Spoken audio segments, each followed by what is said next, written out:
Hello, this is Dr. Sugar, and I'm doing this training video for the purpose of initiating those who have volunteered to be outreach coordinators, giving them an idea of what their anticipated activities will be and how to best perform their very, very important job. So let's go to our presentation that I'm referring to as AAAPG Outreach, bringing our experience and agenda to our communities. First question we might want to ask is, why do we need outreach in the first place? Well, I think some of the answers are more obvious than others, but the fact is our message needs to reach more people. We have not reached the adequate number of people to get this topic on the nation's agenda. Our experiences, some of them quite horrible, as bad as they are, have to be shared. And our families, our friends, our neighbors, we know that they're all at risk from this malicious, terrible, corrupt court racket. We need to shine a light on it because the predators love to work in the shadows. And the only way to expose them is to shine a light on them. And when that happens, the public will become outraged and demand change. Who are we reaching out to, really? Well, very importantly, we need to be working with media, whether it's newspapers, magazines, blogs, podcasts, websites, television, radio, or any other kind of media. Anytime we get this story in front of other people, we're doing our jobs. We need to engage with the legal community. There are good lawyers out there. There are not a lot of them, but there are a few lawyers who might be willing to join ranks with us to eliminate this scourge. Despite how distasteful it might be to deal with politicians, for some of us, we have to relate to the political community, that is, legislators, judges, and other officials of agencies who are responsible for protecting the public. We need to connect with them and develop relationships to leverage them when they become necessary. We need to reach out to thought leaders too, people who write opinion papers, people who are columnists, people who shape public opinion, whether it's through public office, whether it's through what's called influencers on social media. We need their strength to support our point of view. And we can't forget about religious leaders.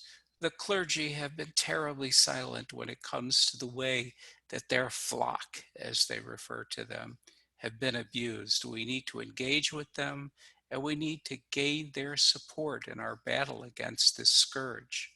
And of course, government agencies, for what they're worth, need to be on our side, not on the perpetrator's side.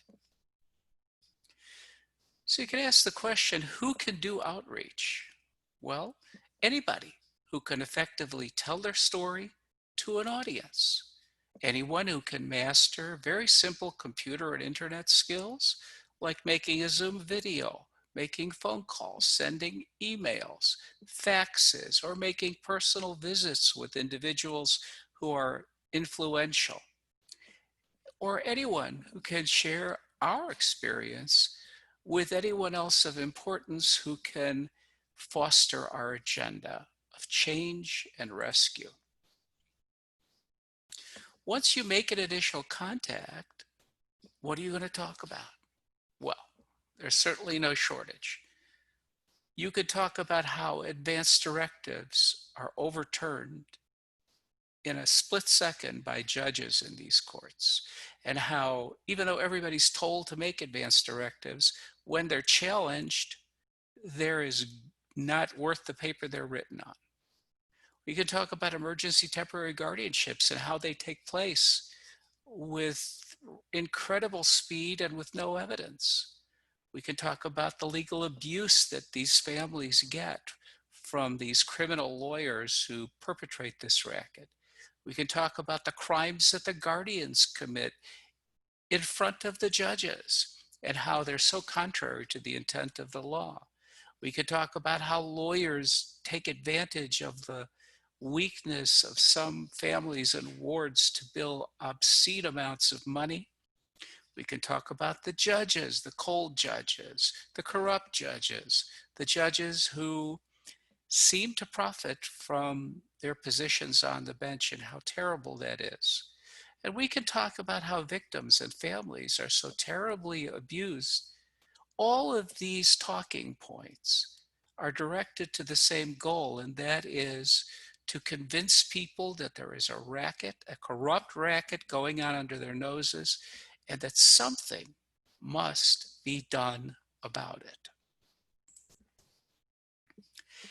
Drilling down a little bit further on advanced directives. For example, if you would like to mention to someone you're contacting that if they write down their end of life wishes in a memorialized way with a POA and a healthcare power of attorney, those things take money. You have to deal with lawyers, and they are the only roadblock to guardianship. But overturning them is the first step in raping the entire family, because these advanced directives are so often intentionally ignored by the court that they set the stage for abuses. Learn that story.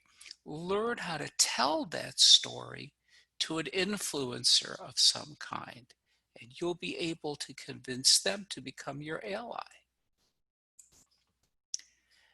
Drilling down on ETGs. Imagine how impactful you can be by telling a reporter, did you know that emergency temporary guardianships don't have any due process? They rely on terrible examinations that violate the Bill of Rights and the Constitution, and they result in the instant removal of an innocent ward's life with no chance of escape and the ruination of their family? Think about that story and how you can tell that story from your own personal experience. The same goes with abuse from the legal system. The ward is forced to accept a random court-appointed lawyer who's part of the mob, who engages in staged litigation just for money, guaranteed billing that lead to stay-away orders and fraud that is covered up by the judge, legal abuse and barratry. Think about how you can tell that story. Each one of these stories is so compelling. And if you tell it right, you will be able to recruit people to your cause. You can talk about the crimes that guardians commit, about Social Security and VA diversion of funds under color of law, killing off trusts, selling off property to strawman sales where property is sold at pennies on the dollar and then resold at full value so that the guardian and their henchmen are the only ones who get benefit from the estate. They don't pay bills, they don't pay taxes, and the whole thing is designed to dissipate an estate into their pockets. What a powerful story that you can tell to people that matters. You could talk about judicial malfeasance. You could say, these judges, they function without juries because they can get away with that. They won't allow evidence of capacity. They never monitor the guardians. They prolong the process which should take no time at all to allow abuse of an innocent ward. No question they show favoritism to their buddies in the law racket, and contrary, they show overt hostility to anyone who complains, especially if they're acting pro se. Another amazing story. Who would believe this? But they will believe it if you tell the story right, because it all leads to another story of victim abuse. These poor wards are overloaded with handler drugs that keeps them quiet and keeps them from complaining. They're isolated from the world, alone, destitute, miserable, tied up. They're abused physically. All of their support systems in their home are removed from them. They're subjected to drug trials without their consent. They're over-medicated, starved, neglected, and nowadays they're even exposed to COVID. If you tell these stories with emphasis and with empathy, who would deny you their attention or help? We need to reach out to friends, neighbors, colleagues, fellow worshipers, and clergy, media, print, and electronic, especially elected officials and law enforcement. Now, let's be honest, that's a lot of work, but you don't have to do all of it. You certainly don't have to do all of it in one day. But this is an agenda, a menu of options, all of which can lead to wonderful change. Where do you tell these stories? Well, you can do it over the phone. You can do it by email. You can do it by fax. But you can also do it in person at houses of worship, at local meetings of Rotary, Kiwanis, Chambers of Commerce, Shriners, Veterans Group. You'd be surprised how influential these are. And you can talk to seniors directly at senior centers. And you can even talk to people who suffer from addictions, who are in 12-step programs, some of them because of all of this. But the story needs to be told. And the story needs to be told by experts. And you need to be an expert if you want to see change. You will be an expert if you share your story with your community. Remember that silence is the predator's best friend. So be an expert and share these stories. Bring them to the attention of other people if you want others to avoid this nightmare. And do it if you want our organization to succeed.